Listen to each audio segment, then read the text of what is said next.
इंकलाब, आम आदमी पार्टी, अरविंद केजरीवाल। मंच पे आसीन रुहेलखंड प्रांत के अध्यक्ष भाई हैदर भाई, जिनके नेतृत्व में इस प्रांत में रामपुर, मुरादाबाद और अमरोहा तीनों जनपदों में यह पदयात्रा वोट बचाओ संविधान बचाओ की चल रही है। इस मंच पर मौजूद उत्तर प्रदेश आम आदमी पार्टी के सह प्रभारी, दिल्ली से पूर्व विधायक और पूर्व प्रदेश के अध्यक्ष भाई दिलीप पाटिल जी, तो बना रहा, तुम क्या बना रहे हो? गिरानी से हमारे विधायक अनिल झा जी, चौधरी सुरेंद्र जी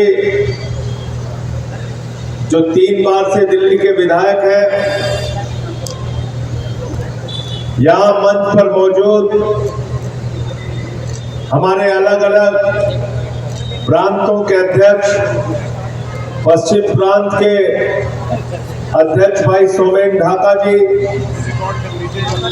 काशी प्रांत के अध्यक्ष भाई पवन तिवारी जी, ये छोटी हैं, अयोध्या प्रांत के अध्यक्ष हमारे साथी विनय पटेल जी, दिल्ली के मुस्तफाबाद के पूर्व विधायक फोटो को दबाते हो हाजी यूनुस साहब, ओबीसी प्रकोष्ठ के अध्यक्ष डॉक्टर छवि यादव जी,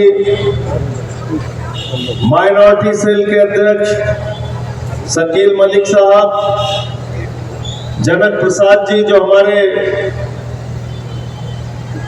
तिरंगा शाखा के अध्यक्ष हैं, उत्तर प्रदेश के निवर्तमान प्रदेश के अध्यक्ष भाई सभाजीत सिंह जी, हमारे महासचिव, निवर्तमान उत्तर प्रदेश के भाई दिनेश पटेल जी, रामपुर के हमारे अध्यक्ष अंसार भाई, हमारे प्रदेश के प्रवक्ता फैसल खान लाला साहब, आसिफ मियां जी, हमारे अंजनी मिश्रा जी जो सम प्रकोष्ठ के अध्यक्ष हैं, और हिरम रिजवी जी जो जिला अध्यक्ष है लखनऊ की, जिनका नाम गुप्ता जी, हमारे राम नरेश गुप्ता जी, जिनका नाम अंत मिलूंगा मुझे याद है, और मनोज भाई जो लगातार पूरी यात्रा में सक्रिय रहते हैं। और मैं चाहूंगा कि हमारे पदयात्री साथियों के लिए एक बार जोरदार तालियां आप लोग बजा दीजिए। हमारे प्रदेश के प्रवक्ता आतिर हुसैन साहब, हमारे प्रदेश के मुख्य प्रवक्ता बंसराज दुबे जी, साथियों और दोस्तों, ये यात्रा किस मकसद से निकली है, यूथ विंग के जो हमारे प्रकोष्ठ के अध्यक्ष हैं उनको मंच पे आ जाने दीजिए। यूथ विंग के प्रदेश के अध्यक्ष भाई पंकज अवाना जी, साथियों, ये पद यात्रा क्यों निकली है, क्या मकसद है इसका? नारा हमने दिया वोट बचाओ संविधान बचाओ, और यहाँ पे 2 प्रतिमाएं हैं, एक बाबा साहब डॉक्टर भीमराव अम्बेडकर जी की, दूसरी स्वर्गीय चौधरी चरण सिंह जी की। बाबा साहब ने देश का संविधान लिखा, और जब संविधान लिखा तो इसमें संविधान सभा में लंबी बहस हुई। उस लंबी बहस में यह तय किया गया कि वोट का अधिकार किसको दिया जाए, किसको ना दिया जाए, पढ़े लिखे लोगों को दिया जाए या गैर पढ़े लिखे लोगों को दिया जाए,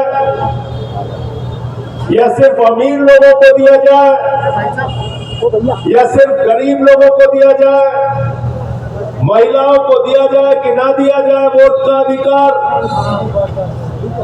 और तमाम बहस के बाद बाबा साहब डॉक्टर भीमराव अंबेडकर जी ने कहा कि वोट का अधिकार देश के राष्ट्रपति को भी एक ही वोट का होगा और गांव में रहने वाले मजदूर और किसान का भी एक वोट होगा। बाबा साहब भीमराव अम्बेडकर अमर रहे। मुसलमान के वोट का भी अधिकार एक होगा, हिंदू के भी वोट का अधिकार एक होगा, सिख के भी वोट का अधिकार एक होगा, ईसाई के भी वोट का अधिकार एक होगा, दलित के भी वोट का अधिकार एक होगा, पिछड़े के भी वोट का अधिकार एक होगा, आदिवासी के भी वोट का अधिकार एक होगा।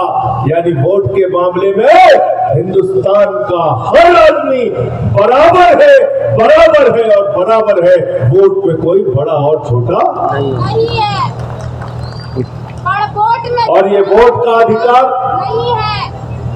वोट का अधिकार आपके पास है, इसलिए आज हमारे जो मुरादाबाद के जिला अध्यक्ष हैं हमारे साथी याकूब भाई, ये कहां से चेयरमैन है? मुरादाबाद की एक सीट पाकपाड़ा से चेयरमैन है। केवरी से हमारे रामपुर से अंसार भाई चेयरमैन है। कैसे चेयरमैन बने हैं? आम आदमी पार्टी से लड़ रहे थे, झाड़ू निशान लेकर लड़ रहे थे। लोग कहते हैं उत्तर प्रदेश में तो आम आदमी पार्टी का कोई आधार नहीं। रामपुर जनपद में जिला मुख्यालय पर जहां 3.5 लाख वोट है, वहां पर आम आदमी पार्टी का चेयरमैन जीता है। पाकपाड़ा में हमारा चेयरमैन जीता है, केवरी में हमारा चेयरमैन जीता है, जोया में हमारा चेयरमैन जीता है। जीता नहीं जीता? किस अधिकार से जीता?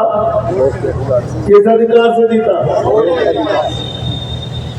अगर वोट का अधिकार नहीं होता तो हमारी पार्टी को तो धक्का मार के किनारे कर देते। जब आम आदमी पार्टी बनी आज से 13 साल पहले केजरीवाल साहब के साथ ऑटो वाले जुड़े, रिक्शे वाले जुड़े, मजदूर जुड़े, दिल्ली के अंदर रहने वाले उत्तर प्रदेश बिहार के लोग जुड़े, जो लोग वहां मजदूरी करते थे, जो लोगों के घरों में काम करते थे, उनको एक उम्मीद थी कि ये हमारी पार्टी है, ये पार्टी जीतेगी तो हमको फ्री बिजली देगी, फ्री पानी देगी, फ्री शिक्षा देगी, फ्री इलाज देगी। और ये सपना हिंदुस्तान में अगर किसी पार्टी ने पूरा करके दिखाया तो उस पार्टी का नाम है आम आदमी पार्टी, उस नेता का नाम है अरविंद केजरीवाल। आम आदमी पार्टी आम आदमी पार्टी। ये बीजेपी वाले हंसते थे हमारे ऊपर जब हम कहते थे कि बिजली फ्री देंगे। केजरीवाल साहब कहते थे, हंसते थे, कहते थे अरे पूरा बजट खत्म हो जाएगा। ये आम आदमी पार्टी वाले तो पागल हो गए, कैसे बिजली फ्री दे देंगे? हमने कहा पानी फ्री देंगे, बोला अरे पानी फ्री देंगे फिर तो दिल्ली का सारा बजट खत्म हो जाएगा। हमने कहा माताओं बहनों के लिए बस की यात्रा फ्री करेंगे, कहने लगे कर ही नहीं सकते। बिजली फ्री किया, पानी फ्री किया, शिक्षा फ्री किया, इलाज फ्री किया, माताओं बहनों के लिए बस की यात्रा फ्री की, दवाएं मुफ्त में दी दिल्ली के अंदर। और इसके बाद 10 साल तक दिल्ली में मुनाफे का बजट दिया, मुनाफे का बजट, क्योंकि एक ईमानदार सरकार आपने चुनी, आपने बनाई। आम आदमी पार्टी आम आदमी पार्टी। ये कैसे बनी भाई आम आदमी पार्टी की सरकार? कैसे बनी? कैसे बनी आम आदमी पार्टी की सरकार? वोट की ताकत से बनी।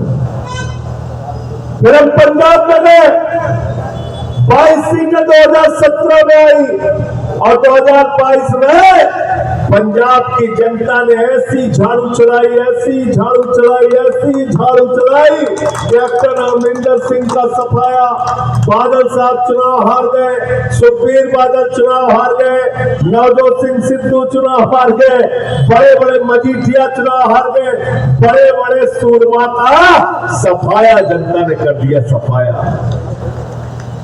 और वहां एक मुख्यमंत्री थे चन्नी, क्या नाम था? चन्नी साहब 2 जगह से लड़े और 2 की दोनों जगह पे चन्नी साहब हार गए, पंजाब के मुख्यमंत्री हार गए, 2 की दोनों जगह पे हार गए।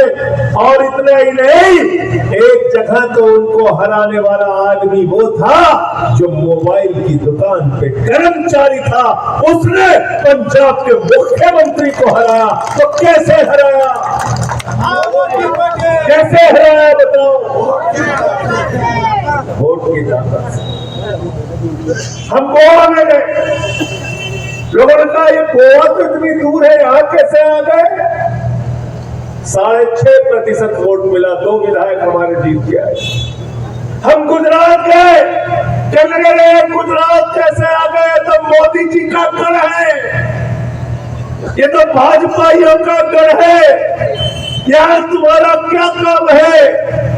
उस गुजरात के अंदर अरविंद केजरीवाल और आम आदमी पार्टी ने 14% वोट हासिल किया, 5 विधायक हमारे जीत के आए, 5 विधायक। फिर हम जम्मू कश्मीर चले गए, कहने लगे गोवा आ गए, गुजरात आ गए, पंजाब आ गए, दिल्ली आ गए, और जम्मू कश्मीर में किस लिए आए हो? तो वहां हमारा एक नौजवान है महराज मलिक, 2015 में लगातार पार्टी का काम करता रहा, पहले जिला पंचायत का सदस्य हुआ और अकेला इकलौता विधायक जम्मू और कश्मीर में आम आदमी पार्टी का झाड़ू निशान पे जीता। तो कश्मीर से लेके गुजरात तक और गोवा तक और दिल्ली तक और मध्य प्रदेश की सिंगरौली में मेयर जीता, रामपुर में चेयरमैन जीता, मुरादाबाद में चेयरमैन जीता। ये कैसे हुआ भाई? कैसे हुआ? जोर से बोलिए, दोनों हाथ उठा के बोलिए। वोट की ताकत से, वोट की ताकत से। यानी वोट के अंदर इतनी ताकत है कि मुख्यमंत्री को एक मोबाइल की दुकान पे काम करने वाला कर्मचारी हरा सकता है। यानी वोट के अंदर इतनी ताकत है कि देश के प्रधानमंत्री नरेंद्र मोदी को बनारस में इस बार तो बड़ी मुश्किल से जीतना हो पाया। अगर ये वोट की ताकत रही तो एक दिन इस देश की जनता देश के प्रधानमंत्री को भी हरा सकती है।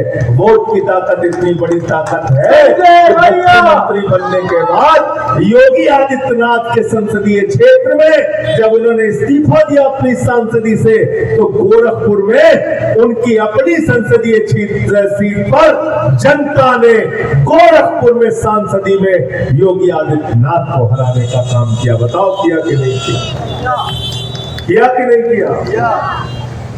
और अगर यही वोट की चोरी हो जाए तो क्या करोगे? अगर इसी वोट की ताकत को छीन लिया जाए तो क्या करोगे? कोई पूछेगा नेता? आज तो दलितों के घर में भी आते हैं, बाबूजी वोट देना। पिछड़ों के यहाँ भी आते हैं, बाबूजी वोट देना। आदिवासियों के घर में भी जाते हैं, हम तो आपके सेवक हैं, वोट देना। मुसलमानों के घर में भी जाते हैं, भैया भैया वोट देना। और अगर ये वोट की चोरी हो गई तो याद रख लेना मेरी बात को, इस मुरादाबाद की ऐतिहासिक धरती पर मैं कह के जा रहा हूं। अगर वोट की चोरी हो गई तो इस देश में हिटलर का राज होगा। उस हिटलर के राज के खिलाफ ये पद यात्रा निकली है वोट को बचाने के लिए। संजय भैया, संजय भैया, ये वोट की ताकत बाबा साहब ने आपको दी। इसके कारण से आज आपके सामने बड़े से बड़ा नेता झुकता है, चाहे प्रधानमंत्री हो, चाहे मुख्यमंत्री हो, चाहे मंत्री हो, चाहे विधायक हो, चाहे सांसद हो, सर झुका के आपको प्रणाम करता है, क्योंकि आपके पास वोट की ताकत है। अगर ये वोट की ताकत छिन गई तो याद रखना आपका राशन भी छिन जाएगा। राशन कार्ड खत्म, आयुष्मान का कार्ड खत्म। राशिद भाई जी, बचेगा राशन कार्ड? नहीं बचेगा भैया, बिल्कुल नहीं बचेगा। आयुष्मान का कार्ड नहीं बचेगा, खत्म हो जाएगा। पीएम आवास के लिए अप्लाई कर पाओगे? नहीं कर पाएंगे। कर पाओगे क्या? नहीं कर पाएंगे। निवास प्रमाण पत्र बनेगा तुम्हारा? नहीं बन पाएगा। EWS का कार्ड बनेगा? नहीं बनेगा। कुछ नहीं बनेगा। अब बाबा जी अभी क्या कह रहे हैं? बाबा जी कह रहे हैं हम सबको पकड़ के डिटेंशन सेंटर में रखेंगे। सबको पकड़ के डिटेंशन सेंटर में रखेंगे। मोदी जी से पूछा किसको रखोगे? बोले जितने घुसपैठिया हैं सबको रखेंगे। बोले कौन घुसपैठिया है? कहने लगे जिसका जिसका वोट कटा है सबके सब घुसपैठिया। याद रखना बात को, जिसका जिसका वोट कट रहा है सबके सब घुसपैठिया है। जिसका जिसका वोट कट रहा है सबके सब घुसपैठिया है। यानी दलित जिसका वोट कटेगा वो कौन है? घुसपैठिया। यादव जिसका वोट कटेगा वो कौन है? घुसपैठिया। पासी जिसका वोट कटेगा वो कौन है? घुसपैठिया। कुर्मी जिसका वोट कटेगा वो कौन है? घुसपैठिया। कौन है वो? घुसपैठिया। आदिवासी जिसका वोट कटेगा वो कौन है? घुसपैठिया। मुसलमान का कटेगा तो उसको तो घुसपैठिया बताइए। तो मुसलमान ये कह रहे झांसा जिनका भी काट दिया। तो आप लोग चिंता मत करना, खाली मुसलमान डिटेंशन सेंटर में नहीं रहेगा। 3.5 करोड़ लोग उत्तर प्रदेश में नाम कटने जा रहा है। आपके साथ साथ दलित भी रहेगा, यादव भी रहेगा, पिछड़ा भी रहेगा, सबके साथ मिलकर डिटेंशन सेंटर में रख देंगे। संजय भैया जिंदाबाद। संजय भैया जिंदाबाद। फिर भी आप लोगों को गुस्सा नहीं आता।